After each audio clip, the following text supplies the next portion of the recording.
Cheddar Gorge is a limestone gorge in the Mendip Hills near the village of Cheddar in Somerset, England.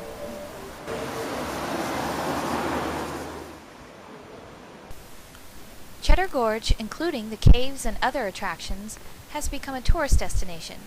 The gorge attracts about 500,000 visitors per year.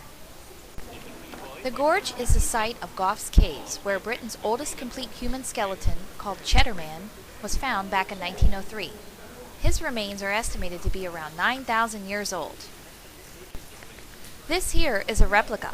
His real remains are located in the Natural History Museum in London. There are theories that the man died a violent death, perhaps related to cannibalism, although this has not been proven. The caves, produced by the activity of an underground river, contain stalactites and stalagmites. As a means of connecting Cheddar Man to the living residents of the Cheddar village, DNA was taken from 20 living residents of the village to that extracted from the Cheddar Man's molar. It produced 2 exact matches and 1 match with a single mutation. The 2 exact matches were school children, and their names were not released. The close match was a history teacher named Adrian Target. They, like anyone else carrying haplogroup U5 today, share a common ancestor many thousands of years ago with Cheddar Man through his maternal line. Older, incomplete remains from the Upper Late Paleolithic era, some 12,000 to 13,000 years ago, have also been found in the cave.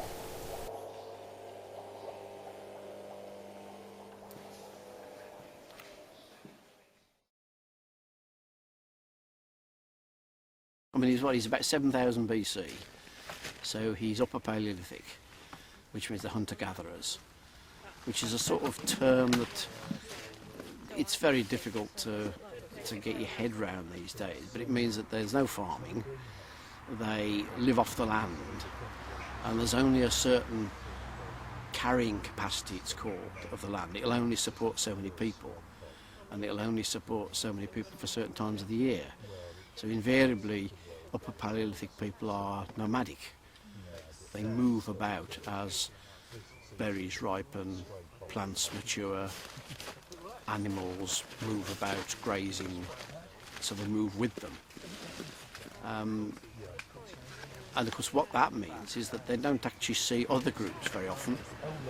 So there's only certain times of the year when there's a food abundance that they will meet up with other people, which is quite important in this connection, because if you're going to have a healthy population, you've got to swap the DNA around. So at certain times they're going to be swapping people, aren't they? Swapping young men and young women with other groups, otherwise it just would fall apart. But there's a lot of archaeological work going on, but it's a very difficult period to get at.